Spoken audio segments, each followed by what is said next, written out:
Koloneel Abiy Ahmed farda Tirooy abashoonni qabsoo bilisummaa Oromoo ittiin laamsheessuuf ergatammoo dhuguma fira qabsoo Oromooti. Seenaa farda Tirooy. Seenaa yookaan afoola uummata Giriik keessatti lola Tirooy waan jedhamtu ture. Yeroo sanatti biyya sana keessa mootummaa adda addaatu ture. Isaan keessaa lama mootummaa Tirooy fi kan Ispaartaa turan. Ilmi mootii Tirooy affeeramee magaalaa Ispaartaa deeme. Gaafa Tirooyitti deebi'uunsaa ga'uu haadha manaa mootii Ispaartaa ta'e fudhatee gale. Kanarraan kan ka'e warri Ispaartaa Tirooyin waraananii haadha manaa mootii isaanii deebifachuuf itti duulan.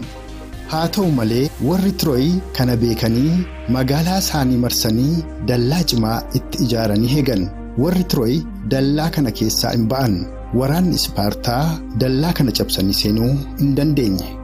Haala kanaan osoo jiranii waggaan 10 darbe loltoonni Ispaartaas beela qorraaf dhukkubaan dhumuu eegalan. Filmaatni isaan qaban yookaan lola dhiisanii galuu yookaan ammoo mala ittiin Tirooy seenanii guban malatu ture. Maree bal'aa booda mala tokko argatan.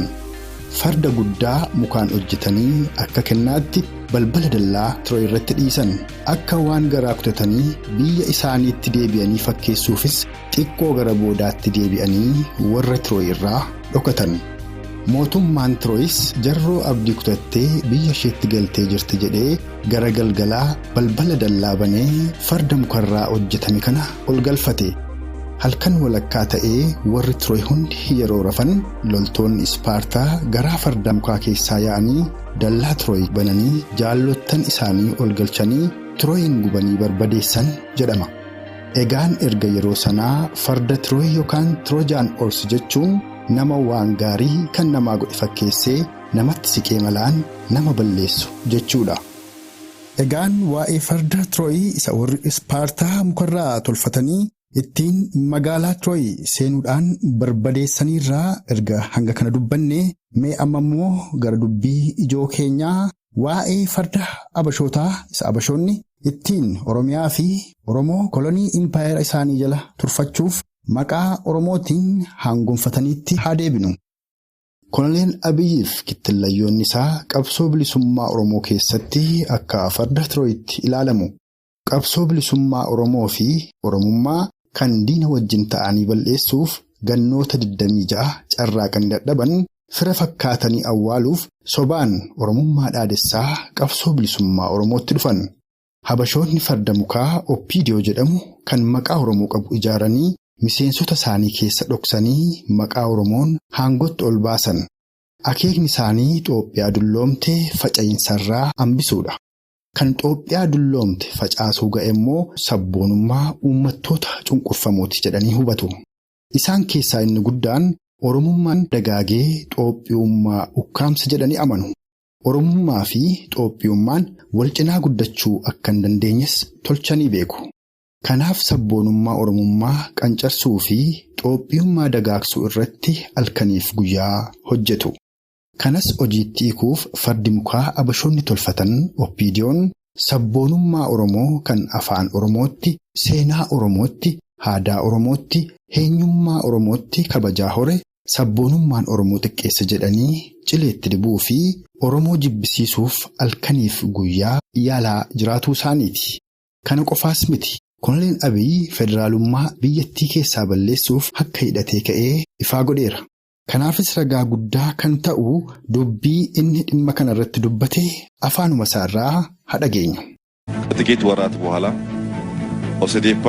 Baatiilee amma tokko booda Osideeppaa kan jedhamu hin jiraatu. Paartii Affaar kan jedhamu hin jiraatu. Paartii Baneeshaangul kan jedhamu hin jiraatu.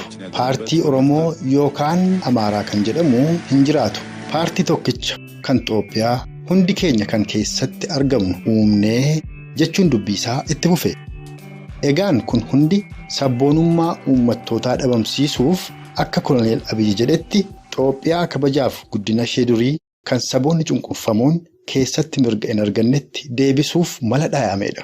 Kun ammoo fedhii Amaarota sirna olaantummaa Amaaraa durii deebisuuf hojjetan wajjin tokko isa godha.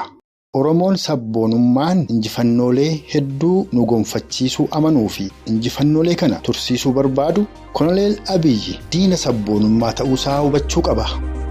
Yaa Oromoo sabboonummaa afaan keetti, aadaa keettii fi eenyummaa keetti kabaja hore dhabamsiisuu ni feetaa. Yoo feete Koloneel Abiyyi duukaa gugadhu. Yoo tursiifachuu fi guddifachuu barbaadde garuu sabboonummaa kee jabeeffadhu. Koloneel Abiyyi farda Tirooyi Habashoonni qabsoo bilisummaa Oromoo keessa kaayatan irrattis qabsaa'e. Koloneel Abiyyi seenaa Oromoo osoo hin taane seenaa warra Habashaa dhaadessa. Obbo Biraanuu Naggaa nama dhaloota Guraagee fi deeggaraa Koloneel Abiyyiiti. Dhaaba siyaasaa warra Habashaadhaa Gimboota Sabatti jedhamu geggeessaa turan. Har'a Izeemaa keessatti hooggana beekamoodha. Akka isaan barreessanitti kan akka isaan siyaasa biyyattii keessatti qooda fudhatan isaan kakaase sodaa qabsoo bilisummaa Oromooti. Baroota dheeraa dura mootummaa wayyaaniin hidhamanii turan. Mana hidhaa keessattis Oromoota umurii 10 amma 80tti arguu isaanii dubbatu.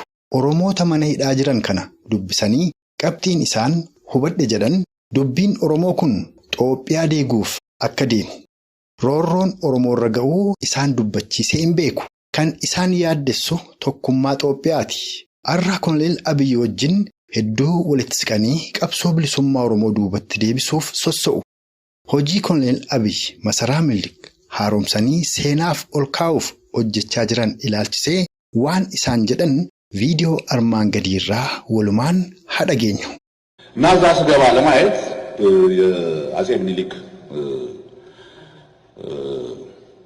ዙፋን Masaraa Dr. Abiyyi seenaaf ol kaa'uuf tottolchaa jiru sana yeroon ol seenu teessoo Minilik dur irra taa'ee uummata nyaachisutu jira. Kana maal gochuuf deemtaa? Hiikaan isaa maali?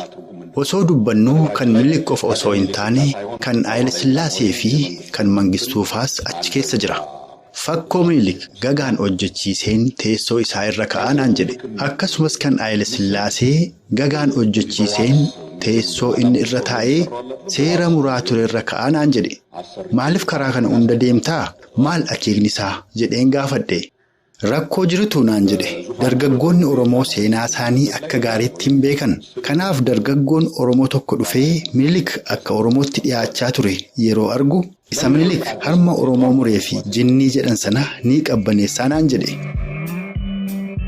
Amma dhugaa Waaqaa kan seenaa Oromoo hin beekne dargaggoota Oromooti moo Koloneel Abiyyii fi kittillayyoota isaatii? Dargaggoonni Oromoo irraa seenaa isaanii akka gaariitti beeku. Ittis boonu.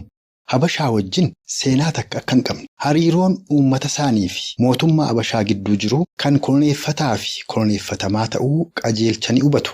Habashoota wajjin biyya adda addaa, seenaa adda addaa, gootota adda addaa, haala bulchiinsa adda addaa akka qaban baratanii jiru.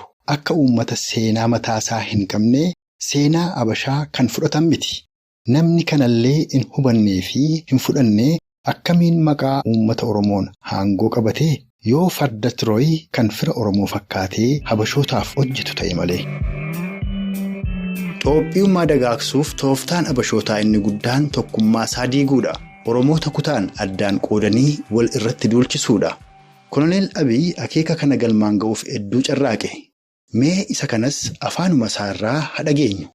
Andeemee Wallagga hondee garuu kana booda Jimmaaf Wallaggi, Baaleef Wallaggi, Arsiif Wallaggi Oromoo tokko ta'uu hin danda'u. Jechi isaa kun wayita Oromoon isa fudhachuu didee jira jedhee yaadda'etti Oromoota kutaan hiree Oromoota Wallaggaa irratti bobbaasuuf kan akeekkateedha. Mee hubadhaa laalaa. Kun farda Tirooyi Habashoonni qabsoo Oromoo ittiin laamshessuuf ergatammoo dhuguma fira qabsoo Oromooti. Shakkii tokko malee kun hojii farda Tirooyi kan tokkummaa Oromoo dhiigaa fi lafee ilmaansaan ijaarame diiguuf aggaammateedha. Koloneel Abiyyi maqaa Oromoon dhiigaa fi lafee qeerroo fi qarree Oromoon erga aangootti ol ba'ee waggaa tokko caalee jira. Haa ta'u malee Oromoon haala bara wayyaanii irra caaleen ajjeefamuu, hidhamuu fi qe'ee isaarraa buqqa'uu malee maal argate? Gaaffiileen uummata Oromoo kan kufaatii wayyaanee fidan kanneen akka abbaa biyyummaa Oromoo, afaan Oromoo afaan federaalaa ta'uu, Finfinneen kan Oromoo ta'uun mirkanaa'uu fi kanneen kanaaf kana fakkaatan keessaa tokkollee kan deebii argate hin jiru. Mee waan Oromoon barasaa keessa argate jedhee Koloneel Abiyyi dubbate afaanuma isaarraa waliin haa dhageenyu. Itoophiyaa keessatti ergan aangootti ol ba'ee Oromoon dhibbeentaa tokko miti dhibbeentaa 0.1 bu'aa argate yoo jiraate sa'a 24 keessattan aangoo lakkisa. Kun rakkoo hin qabu ni jedhama. Nan beeka. Haa ta'u malee dhugaasaa yoon amma asitti dubbadhee rakkoo biraa waan natti humuuf hin dubbadhu. Garuu na amanaa. Oromoon waan argate irraa kan inni dhabetu caala. Yoon dubbadhe garuu Oromoota biratti rakkoo natti uuma. Maaloo na dhiisaa sagalee koo balleeffadheen Habashootaaf hojjedhaa waan jedhu fakkaata. Farda Tirooy fira fakkaatee qabsoo bilisummaa Oromoo laamsheessuuf Habashootaaf hojjetu. Egaan akeekni Koloneel Abiyyii fi kittillayyoota isaa qabsoo bilisummaa Oromoo keessatti Farda Tirooy kan qabsoo bilisummaa Oromoo baroota 26f diina itti ta'anii bal'eessuu dadhaban fira fakkaatanii dhabamsiisuuf ta'uu qajeelchanii hubachuun irratti qabsaa'uun dirqama sabboontota Oromoo hundaati.